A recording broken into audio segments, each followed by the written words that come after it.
If you're looking for a cat door specifically designed for interior doors, there are several options available on the market. One popular type of cat door for interior doors is a no-flap cat door, which is designed to allow cats to pass through without having to push through a flap. When choosing a cat door for your interior door, it's important to consider the size and weight of your cat.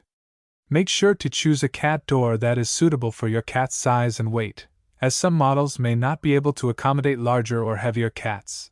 There are many different brands and models of cat doors available, so it's important to do your research and choose one that meets your needs and budget. Some cat doors are designed to be easily installed by the owner, while others may require professional installation.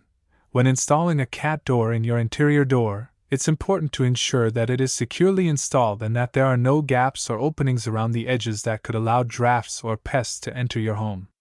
You may also want to consider adding weather stripping or other insulation around the edges of the cat door to help maintain your home's energy efficiency. Overall, a cat door can be a convenient and practical addition to your home if you have a cat that likes to come and go as they please.